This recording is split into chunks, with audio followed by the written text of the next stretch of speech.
I'm starting time now. COVID is just not that big of a deal. According to CNN on August 31st, 2020, at least that's what the Trump administration said when Trump retweeted that only 6% of people who lost their lives because of COVID actually died due to COVID.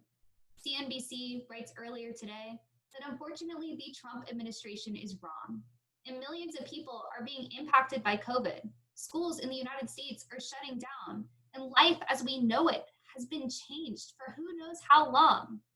Some politicians believe that the United States has adequately responded to this health crisis, but many medical experts argue that the United States needs to adopt new forms of health policy that can help them combat a crisis.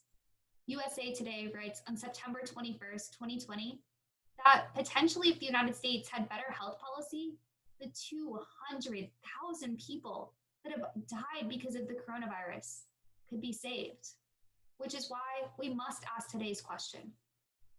Will the COVID-19 pandemic lead to lasting changes in US public health policy? The answer is yes. The US will establish a long-term strategy to dealing with health crises in 3 ways. First, by fostering medical innovation.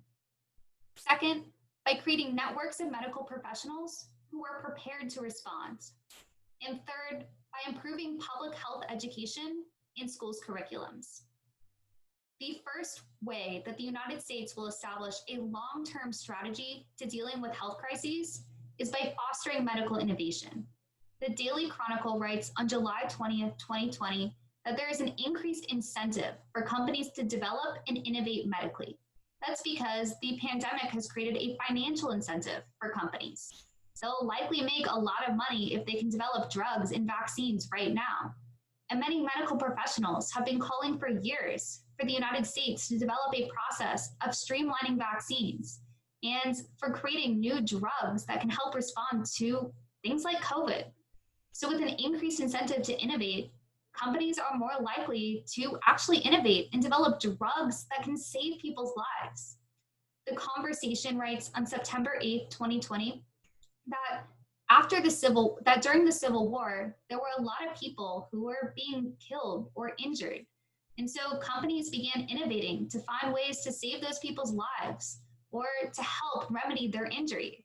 And as a result, a lot of people's lives were saved, not just during the Civil War, but after the Civil War, when a lot of innovation took foothold for the general population.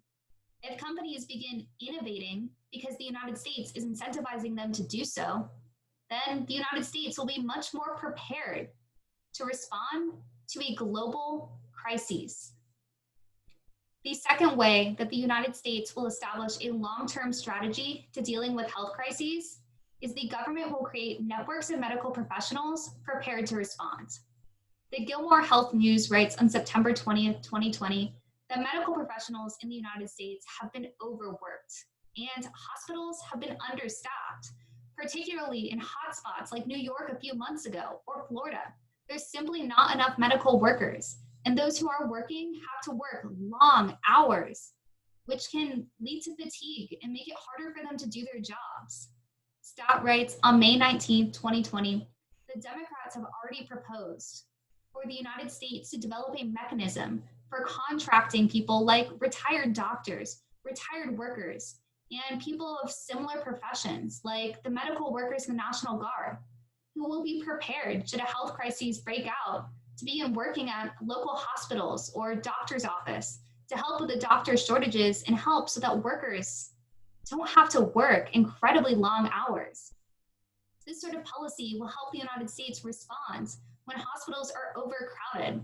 And so there will be more workers to go around and help give people treatment. When there's more workers who are doing a better job because they aren't overworked dramatically, then they can help save more patients' lives, which is why the United States will adopt a measure that helps medical professionals prepare in the face of a health crisis. The third way in which the US will establish a long-term strategy to dealing with health crises is by improving public health education in schools' curriculums. The National Health writes in July that this will institute reform across schools because schools will start integrating health policy into their curriculum. Right now, students attend health class and probably learn basic hygiene, washing your hands, etc., but they certainly don't learn much about global health crises. But the likelihood is that things like COVID will be integrated into schools' history and to schools' history lessons, and there will be more information going around about a global health crisis.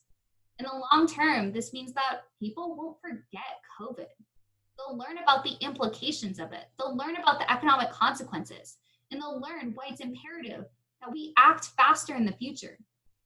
Health Affairs writes on July 23rd, 2020, this can be very important for encouraging people to follow government guidelines when they receive education on why they should wear a mask or why they should get a vaccine, why it's safe, then they're more likely to do it. CNBC writes on July 15th, 2020, that places who remember past incidents are the ones who are responding best. For example, South Korea and Taiwan remember the 2003 SARS outbreak, which is why they've had 10 people die from COVID instead of hundreds of thousands. So when returning to today's question, will the COVID-19 pandemic lead to lasting changes in the US public health policy? The answer is yes. The US will establish a long-term strategy to dealing with health crises in 3 ways. First, by fostering medical innovation. Second, by creating networks of medical professionals prepared to respond. And third, by improving public health education in schools' curriculum. The Trump administration may be apprehensive about change, but hopefully Trump or our next future president will be willing to institute public health reforms so that the United States doesn't lose hundreds of thousands of people and impact millions with a health crisis.